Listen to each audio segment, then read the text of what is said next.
In April 1976, the Irish government wiped out the entire Western Railway in a single decision. Tuam station closed. Claremorris lost its trains. Ennis became the dead end of the line. The west of Ireland was cut off from itself by a law nobody in the West had ever heard of, written 18 years earlier in Dublin, that gave the state-owned rail company the power to shut down any line it considered too rural to bother with. 1 million people lost their railway in a single day, and the Dublin establishment expected them to accept it. They didn't accept it, but they had no idea how to fight it. The decision had been made 18 years earlier, in 1958, when a man named Dr. Betty wrote a report telling the government that 1,000 miles of Irish track had to go. The government wrote his recommendation into law. From that moment, the state rail company could close any line it wanted, with no obligation to replace it. The towns the railway served had no vote in the matter. The west of Ireland was a region of 1 million people, and not one of them had been consulted. For nearly 2 decades, the law sat unused. Then in the spring of 1976, the rail company pulled the trigger on the entire western corridor. The final train ran on the 5th of April. The next morning,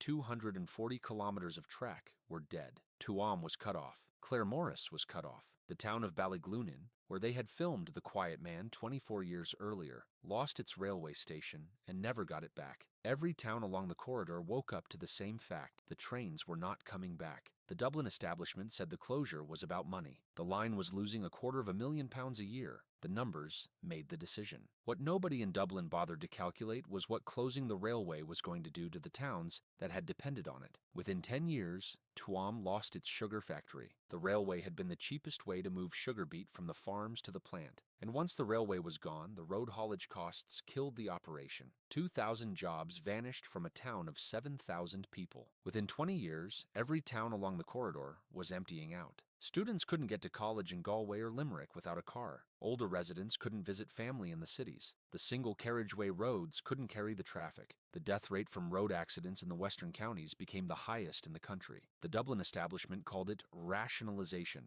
The West called it abandonment. Oh, and by the way, take a second to hit that subscribe button. What these towns did about it should not have been possible. For 27 years, nothing happened. Then in June 2003, 2 men walked onto the empty platform at Claremorris railway station and announced they were going to bring the trains back. Their names were Coleman O'Ragalai and Martin Cunifa. Both were from Claremorris. Neither had any background in transport, infrastructure, or politics. O'Ragalai ran a small publishing business. Cunifa was a local businessman. What they had between them was a contact list across the western counties and a complete refusal to accept that the railway was dead. They named their campaign West on Track. A few months later, a third man joined them, and the campaign got the public face it would carry for the next 2 decades. His name was Father Michael MacGrail. He was a Jesuit priest, a former officer in the Irish Army, and one of the most respected sociologists in Ireland. He had spent his entire academic career studying prejudice and inequality. He was 72 years old and based in Westport, right inside the corridor the state had abandoned. He had decided the closure of the Western Railway was the single most concrete example of how the Irish state had written off the rural West. He agreed to be the face of West on Track. 3 men,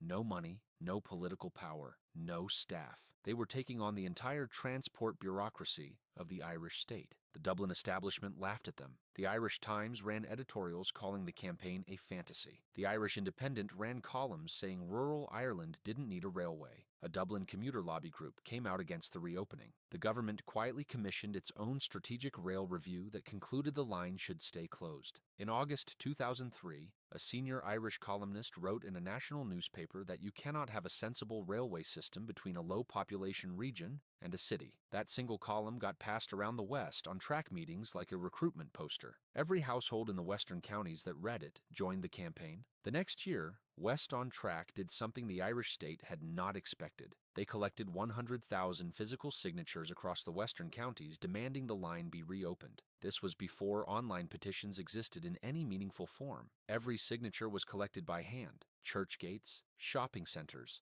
GAA matches, farmers markets. The campaign presented the signatures to the then Minister for Transport at the closed Kiltimagh railway station. The presentation went out on the national news. The minister was a Dublin Fianna Fáil politician. He had not expected 100,000 signatures from a priest and 2 locals from Mayo. He agreed to set up an expert working group to investigate the reopening. He thought it would be the end of the matter. It was the beginning. The expert working group recommended reopening the first section from Ennis to Athenry, and the Irish cabinet approved it in 2006. Construction would begin in 2007. And then a journalist at the Irish Times made a Freedom of Information request that almost killed the project before it had begun. What the journalist found was the original draft of the expert working group's report. The published version had recommended reopening the line. The original draft had contained an entire paragraph that the published version did not. The deleted paragraph forecast that the reopened line would carry only 750 passengers per day. It forecast that the government would have to subsidize the line by 10 million euros a year, every year, indefinitely. It concluded the project was not financially viable. The paragraph had been removed from the report before it went to cabinet. Somebody had decided cabinet wasn't going to see the numbers that argued against the project. The Irish Times article ran on the front page. The political class openly turned. Several junior ministers privately briefed against the line. The cabinet was warned the railway would be a national financial scandal within 5 years of opening. West on Track held their ground. The deleted forecast, they argued, had been built on the same broken assumptions the Irish state had used to justify the closure in 1976. The numbers were Dublin numbers, applied to a region Dublin had stopped understanding 30 years earlier.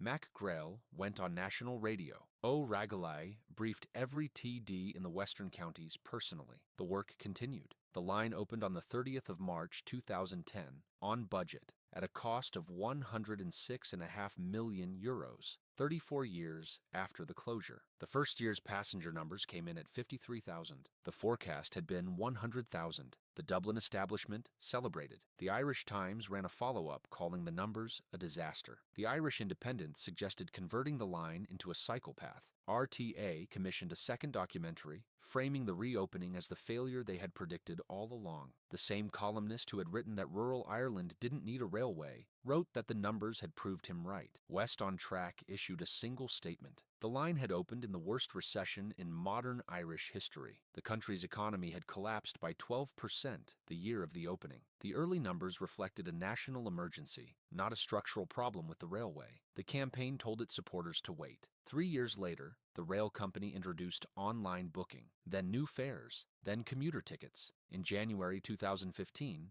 Éireann Rud Éireann published its annual passenger figures. The Ennis to Athenry section had grown by 72.5% in 12 months. The largest annual passenger growth recorded on the entire Irish rail network that year had happened on the line the Dublin establishment had spent a decade calling a disaster. By 2018, the line was carrying nearly 400,000 passengers a year. By 2023, more than 600,000. The forecast that had been deleted from the report in 2005 had projected 750 passengers per day. The line in 2023 was carrying roughly 1,600. In 2024, the Irish government published its National Rail Review. It recommended the next section of the Western Railway, from Athenry through Tuam to Claremorris, should be reopened. The cost was estimated at 400 million euros. The funding was confirmed in November 2025. Construction starts in 2028, completion in 2030, 54 years after the original closure. The Dublin establishment that spent 20 years calling West on Track a fantasy has now been forced to commit another €500 million